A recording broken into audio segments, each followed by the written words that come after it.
Hey friends! Okay, I'm here with our final tip on optimizing your digestion. So this is tip number 10.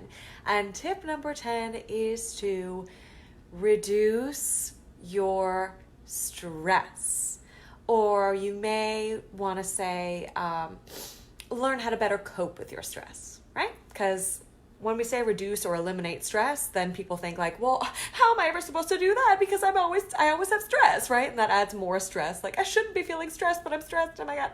So it might be helpful for you to figure out how to better cope with your stress using a variety of different stress busting strategies, right? More self-care, more relaxation, things like that. And we'll get into that in just a minute. But so the reason why stress is very important when it comes to digestion is because when your body is in the stress response, that fight, flight, or freeze response, digestion virtually shuts down. Okay? So stress is huge for healthy digestion. So the classic textbook example of this is if a lion were chasing you on your lunch break, your body would not be concerned with digesting the tuna sandwich you just ate, right? Like it's like fight or flight. I need to survive. Let's shut down that digestion, shut down anything that's going to slow us down and send all of that blood flow, all of those resources out to the arms and legs for quick moving and the brain for quick thinking, right? So we can fight or flight. And so if you've ever had a full meal and maybe you're dealing with some stress and you literally feel that meal like it's sitting in your stomach like a brick, that's probably what it's doing because your body is in that stress response. And so digestion has shut down. And so it's great. It's a great mechanism in place for our survival, right? Like we've evolved to do that so that we can survive, which is really great. The thing is your body can't differentiate between real and imagined stress. So running from a lion, trying to save your life is a very real stress, right? But we, and most of us aren't really encountering lions on our lunch break, but we do encounter stress. And that stress can look like, having to reach a deadline. A deadline is quickly approaching and you're not ready. Or maybe you're in a fight with a coworker or, you have a big meeting with your boss that's stressing you out or you're stuck in a traffic jam, or you're like trying to multitask and deal with your crazy toddler, and that's stressing you out. Like all of those things, your body recognizes those stressors just the same as being chased by a lion. It literally cannot differentiate between life-threatening stress and non-life-threatening stress, real and imagined stress. Does that make sense? Excuse me. So to your body, these are the same. Physiologically, the response is the same. That fight or flight shut down the digestion. So imagine when you're always dealing with stress, right? Like that food can just be sitting in there for a long time, depleting our energy, giving us digestive distress, like upset stomachs, gas, bloating, all of that stuff, storing extra fat, like, oh my gosh, right? All of these things happen. Now, other things that can happen when you're stressed as well is, I lost my train of thought. It can affect your stomach acid. So remember how important stomach acid is for healthy digestion? Well, when you're dealing with acute stress, so intense stress, little short bursts of intense stress, you actually produce more stomach acid. And then that's when food will move through you real quick. You know what I mean? Talking about poo again, you'll have those nervous poos that's like, oh my gosh, I just can't keep food inside of me, right? Now, with chronic stress, your body produces less stomach acid. Hey, Gary. Okay, so with chronic stress, if you're always dealing with a lot of stress, your stomach will produce less stomach acid, which we know makes it harder to digest food, kill off that bacteria, all of that stuff, right? So another really important reason to deal with your stress. Also, stress can reduce digestive enzyme content in your saliva. So remember from one of our earlier tips too, saliva, the production of saliva, the production of those digestive enzymes in your saliva are a huge, important piece of healthy digestion. So again, when you're stressed, already that step number 1 of digestion in your mouth, the cephalic phase with your saliva, that can already alter your whole digestive process when you are stressed, right? Is that making sense? Let me know in the comments whether you're watching live or on the replay. Say hi and let me know what you think.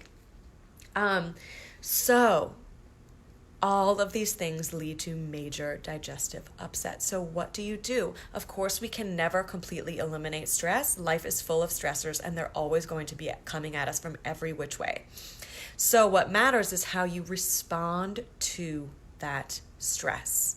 And there's all kinds of ways to better cope with your stress. So let me ask you, what are things that you already do to intuitively relax? What are things that you can do really quickly that have you feeling relaxed? Whether that is a quick meditation, quick journaling, taking deep breaths, grounding yourself in the present moment, getting mindful, what are going for a quick walk around the block, exercising. Exercise is a great stress reliever. So what do you do, or what might you like to start doing to better cope with your stress? We can easily just act like victims and say, I'm just so stressed. I'm too stressed to do anything. I'm too stressed to be able to relax. I don't have any time, blah, blah, blah, blah, blah, right? And act like that will never work for you. But then what? Then it's like you have no control whatsoever, and that's not going to be helping anybody, right? So get really clear. What can you do? What can you start adding in so that you can actively practice relaxing, right? This doesn't necessarily mean mindlessly binging Netflix for 5 hours, although that can be relaxing. But what can you do to actively relax your body, to literally get your body out of that stress response into the rest and digest response, from the sympathetic nervous response to the parasympathetic nervous response, which is literally your rest and digest response, okay? So ask yourself, and then start scheduling it in, okay? Where can I schedule in these relaxers so that I can counterbalance the stressors and practice keeping my body in that rest and digest response instead of always being in this fight or flight mode, right? Where I just cannot metabolize my food properly. So let me know. And if you need help, shoot me a private message, because I have all kinds of tricks up my sleeve. This is one of the things I love to do with my clients. I love to help them figure out how to relax, how to get their bodies into that parasympathetic nervous response. There's lots of things that we can actively do that don't take a lot of time, that are really, really going to make you feel good and help your body out, okay? So that's our final tip. If you need help with that or any of these other tips, they are simple, but they're not always easy to implement, right? Most of us know what we should be doing, but we don't always do it. And that's when it becomes so useful to have extra support, someone to guide you and hold you accountable for following through, so that you actually follow through and make a big difference in your health. If that's something that you feel like you might benefit from, set up a free call with me. If we haven't worked together before, I always offer an initial free consultation call, okay? So we can figure out what's holding you back from feeling your best, from living the life that you want to live, from following through with yourself in ways that you know that you could be following through. So I'm going to link my scheduling link in the comments. And if you're interested at all in what it would be like to have a coach, to have that level of support and accountability and encouragement and love, and help you really start implementing things like this, as well as many, many other things that are going to be super beneficial to your overall health, your mindset, and your life in general, book a free call with me. Let's talk about it. Thanks for the like, hey! And I really hope you enjoyed these tips. If you did, please let me know in the comments. Please share with your friends, share the knowledge, share the wealth, share the love. Let me know also in the comments which tip resonated with you most, which tip you'd most like to try, so that I can encourage you and support you. And hey, it's It's a little bit of added accountability, right? So I will link that in the comments. Like I said, if you have any questions, let me know. If you need support, let me know. And let me know what you thought of this whole series. I love the feedback. I love to hear from you guys. And if there's anything that you'd love for me to cover in the future, let me know that as well. I want to give you guys as much help as I can, right? And share the love. So let me know. I would love to hear from you guys. Okay, thanks for following along. See you real soon.